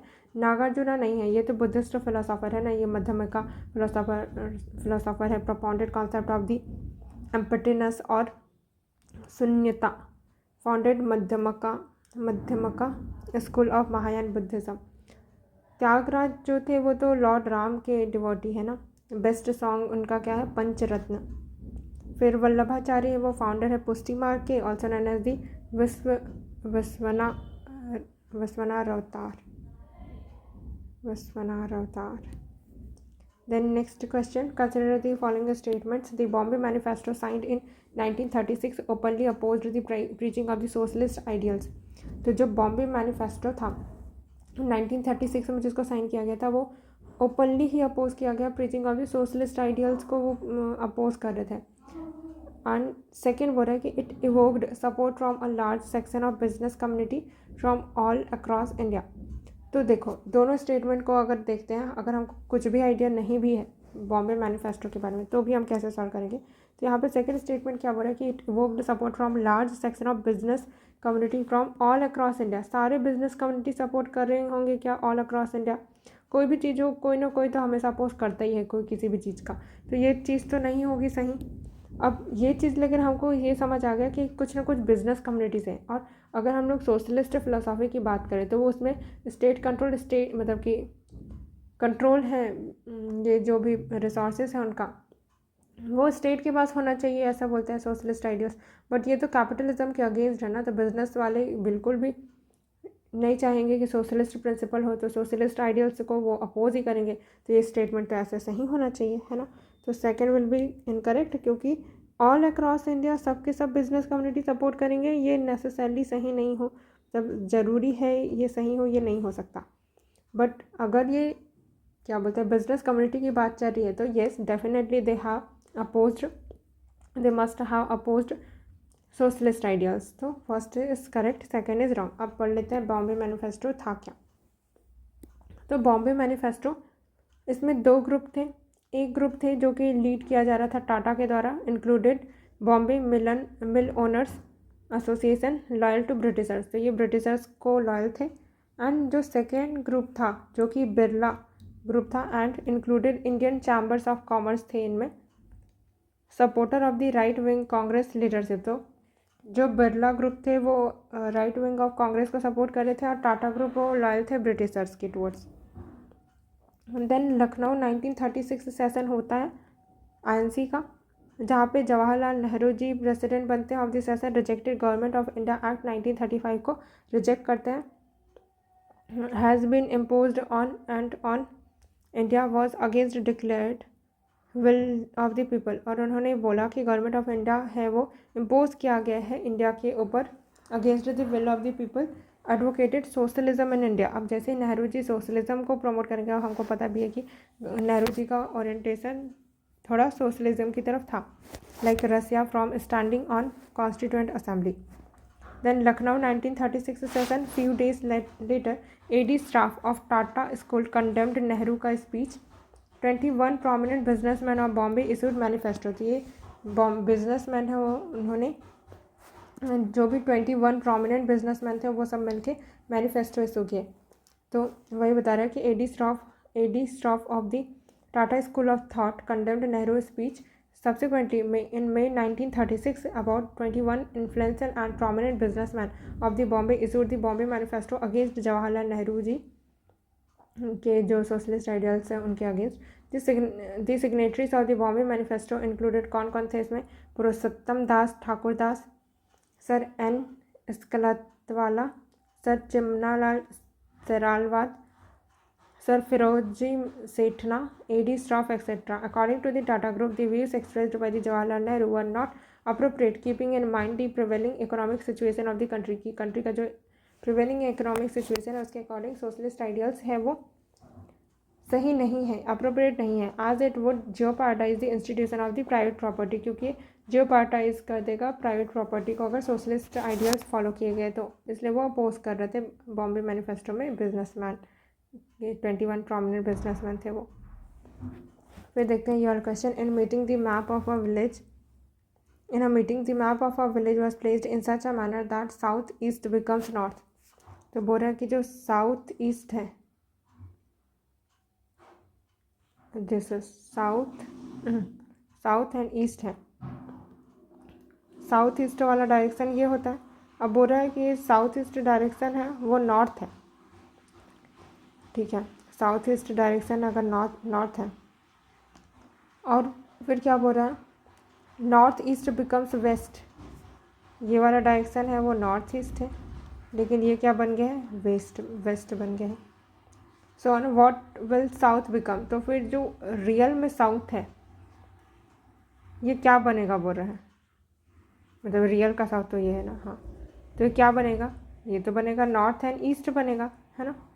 तो यही बताना है कि ये है, तो ये क्या होगा, जो रियल का पहले बता रहा है, फिर वो बताना है कि इमेजिनरी वाला क्या है, व्हाट विल साउथ बिकम्स, ठीक है। Then next, in how many ways can 4 children made to stand in a line such that 2 of them A and B are always together, कितने तरीके से 4 चिल्ड्रन को हम खड़े कर सकते हैं किसी लाइन में, सच दैट कि 2 of them A and B are always together, कि दोनों साथ में हों। तो 1 2 3 4 जगह है जिनमें से 2 साथ में ही रहेंगे, तो ये इसको एक सेट मान लेते हैं, तो 2 एंड 3 फैक्टोरियल से इन तीनों अरेंज हो सकते हैं। इंटरनल अरेंजमेंट 2, तो कितना हो जाएगा, 3 × 2 × 2, 3 दूनी 6, 6 दूनी 12 हो गया। Then next, a candidate attempted 12 question and secured full marks, 12 question attempt किए और इन 12 क्वेश्चन में फुल मार्क्स मिला in all of them. If he obtain 60% in the test, और टेस्ट में जितने भी क्वेश्चन थे उसमें से 60% ही, तो ही ऑब्टेन 60% इन द टेस्ट में जितने मार्क्स के भी थे उसका 60% मार्क्स ही मिला उसको, and all question carried equal marks, then what is the number of the question in the test, तो टेस्ट में कितने नंबर थे क्वेश्चन के, तो बोला क्या, 60% ऑफ दी जो भी टेस्ट था, एक्स नंबर ऑफ क्वेश्चन, और अटैम्प्ट कितने किए थे, 12, तो जितने नंबर ऑफ क्वेश्चन अटैम्प्ट किए थे उसमें सबको उसको फुल मार्क्स मिला, है ना, और वही फुल मार्क्स क्या है, 60% ऑफ टोटल क्वेश्चन का मार्क्स है ना, तो 60% मल्टीप्लाइड बाई एक्स, ये 12 ना, 20, तो 20 क्वेश्चन थे टोटल। कैसे किया हमने, बस हमको क्या बोला कि उसने 12 क्वेश्चन अटैम्प्ट किए थे और जितने 12 क्वेश्चन अटैम्प्ट किए उसमें सब में फुल मार्क्स मिले, तो 60% ऑफ जितने भी क्वेश्चन के जो मतलब जो टेस्ट थे उसका 60%, तो उसके इक्वल कर देंगे। फिर नेक्स्ट क्वेश्चन है, when the 10 person shake hands with one another, तो कितने तरीके पॉसिबल है हैंड शेक करने के, तो देखो हैंड शेक करने के लिए 2 पर्सन चाहिए, 10 में से 2, बस कैलकुलेट कर लेना है इसको, आ जाएगा 45 will be the answer. The difference between the simple interest received from 2 banks on ₹500 for 2 years is 2.50, what will be the difference between their rate, तो हमको पता है सिंपल इंटरेस्ट का फॉर्मूला रखो, रेट ऑफ इंटरेस्ट दोनों का अलग है, 2.5 इज़ देयर डिफरेंस, तो आ जाएगा डिफरेंस हमको निकालना है। देन यहाँ पर बता रहा है कि ये छोड़ देते हैं इसको, फिर इसको भी छोड़ देते हैं। The latitude that pass through Sikkim also pass through, तो यूपीएससी ने ऐसा वाला एक बार और क्वेश्चन पूछा था कि चलो जो सिक्किम से जो पास हो रहा है लैटिट्यूड वो और किससे पास होता है, तो ये राजस्थान से पास होता है, पंजाब तो अलग है ना। देखो एक बार हम मैप ड्रॉ करते हैं,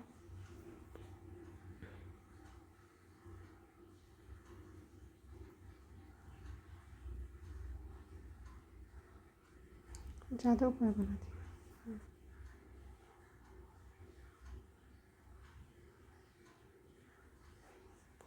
तो यहाँ पर है राजस्थान, इधर है सिक्किम, पंजाब तो ऊपर है, हिमाचल प्रदेश तो और ऊपर है, जम्मू कश्मीर तो भूल जाओ, इन तीनों तो हो ही नहीं सकता, राजस्थान ही है, और अगर कन्फ्यूज़न होता तो इधर यूपी, तो यूपी से तो सेम ही लैटिट्यूड में जाएगा ना, ठीक है।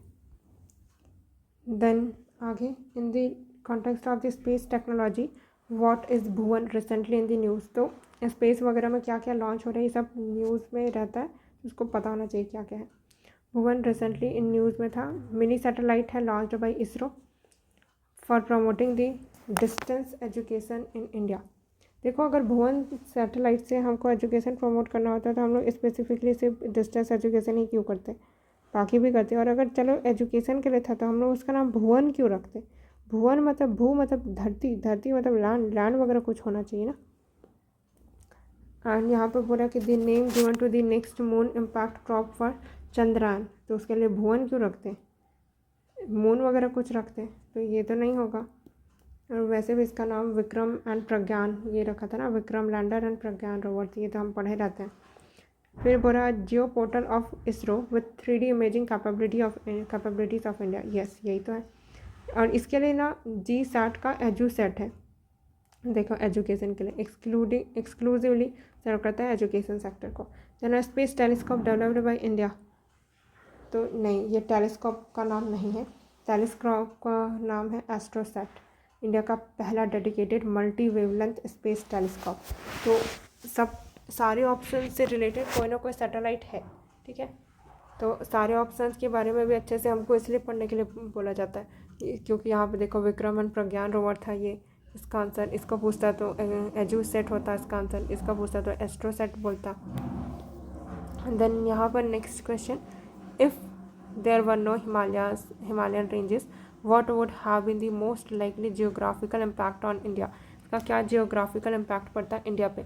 Much of the country would experience the cold waves from Siberia, yes ये तो हम पढ़ते ही हैं, NCERT में हमने पढ़ा भी है कि अगर हिमालयंस नहीं होते तो पूरे साइबेरिया से जो कोल्ड वेव्स होती है वो इंडिया में आती।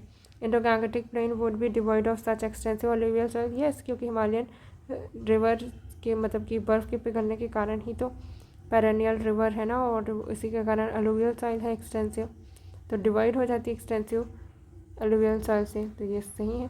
Then the pattern of monsoon would be different from what it is at present. Pattern है मानसून का वो डिफरेंट होता, अब कैसे डिफरेंट होता ये तो नहीं बताएगा, हाँ डिफरेंट होता, थोड़ा सा भी डिफरेंट होता तो तीनों करेक्ट होगा। Next question, indiscriminate disposal of the used fluorescent electric lamp causes mercury pollution in the environment. Why is mercury used in the manufacture of these lamps?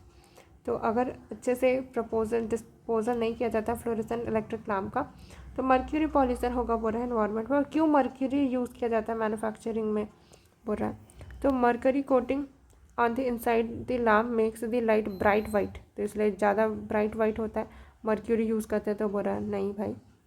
Then when the lamp is switched on, the mercury in the lamp causes the emission of ultraviolet radiation. फिर बोल रहा है कि when the lamp is switched on, it is the mercury which converts the ultraviolet energy into visible light. None of the statement above is correct, ये तो नहीं होगा। अब हमको पता है कि जब किसी एक ही वर्ड से दोनों स्टार्ट हो रहा है, देखो सिमिलर टाइप के स्टेटमेंट बनाना शुरू किया यूपीएससी ने, तो इन्हीं दोनों में से ही आंसर होगा, तो ये भी गया। अब देखते हैं क्या होना चाहिए, मोस्ट अप्रोप्रिएट क्या लग रहा है। तो when the lamp is switched on the mercury in the lamp causes the emission of ultraviolet radiation, तो जब स्विच ऑन किया जाता है तो मर्करी जो है लैम्प में वो कॉज करता है क्या, emission of the ultraviolet radiation निकालता है मर्क्यूरी, ये बोल रहा है। एंड यहाँ पर क्या बोल रहा है कि लैम्प जब स्विच ऑन करते हैं तो मर्करी कन्वर्ट कर देता है अल्ट्रावायलेट को विजिबल लाइट में, नहीं मर्क्यूरी सिर्फ रिलीज़ कर रहा है अल्ट्रावायलेट, बाकी काम दूसरा कर रहा है, ठीक है। अब हम लोग एक बार प्रोसेस पढ़ लेते हैं कि क्या होता क्या है इसमें लैम्प्स में। पहला प्रोसेस में electric current passes through the mercury vapour, तो इलेक्ट्रिक करंट है वो मर्क्यूरी की वेपर से पास होता है, तो यूवी लाइट है प्रोड्यूस होता है मर्करी के कारण, ठीक है। अब ये जो फॉस्फर कोटिंग उसमें की जाती है वो कन्वर्ट करता है यूवी को विजिबल लाइट में, ठीक है, ना कि मर्क्यूरी। तो फॉस्फोर कोटिंग होता है उसमें, वो कन्वर्ट करता है यूवी को विजिबल लाइट में। Then what causes the wind to deflect towards left in the southern hemisphere, तो देखो ये सदर्न हेमिस्फीयर है, अब यहाँ पे अगर विंड ब्लो हो रही है तो ये ऐसे मतलब सीधा सीधा ना ब्लो होके इस तरफ मूव करे, इस तरफ कौन सा, लेफ्ट साइड। तो क्यों ऐसा हो रहा है, because of the rotation of the earth from west to east, उसके कारण ये इधर मूव कर रही है तो विंड है इधर ब्लो हो जा रही है, ठीक है। इसी को कॉरियोलिस फोर्स भी बोलते हैं। Rotation of the earth causes the wind to deflect to the left in the southern hemisphere and north in the northern hemisphere. Rotation can be defined as the spin of earth on its own axis from west to east direction. This is the reason that the missile launches are done from the eastern coast of the countries, so that in case the launch fails it does not fall into their own country. और इसलिए ऐसा हम लोग करते हैं कि eastern coast से हम लोग लॉन्च करते हैं, ताकि जब क्या होगा, रोटेशन होगा और सैटेलाइट हमने लॉन्च किया तो अगर वो फेल भी हो गया तो समुद्र में गिरेगा, अपने कंट्री पे नहीं गिरेगा। It deflects towards the left, तो क्योंकि लेफ्ट की तरफ डिफ्लेक्ट करता है ना, और इंडिया कौन सा है, ये वाला, तो इंडिया तो नदर्न हेमिस्फीयर में ना, तो राइट की तरफ डिफ्लेक्ट करेगा इधर विंड को, ऐसे ब्लो हो रही है तो वो समुद्र में गिर जाएगा। For example in India we have Sriharikota launched center on eastern coast of country. It must be noted here that the speed of rotation of the earth is not constant throughout the latitude. Speed है अर्थ की rotation का सब तरफ same नहीं है, ठीक है, कहाँ पे सबसे ज़्यादा है, डिफरेंट लैटिट्यूड पे अलग अलग है। फॉर इंस्टेंस इक्वेटर पे जो रोटेशनल वेलोसिटी है वो हाई है, whereas it keeps on reducing while going towards polewards. तो जो रोटेशनल वेलोसिटी है अर्थ के रोटेशन की वो इक्वेटर पे ज़्यादा है एज़ कम्पेयर टू पोल्स।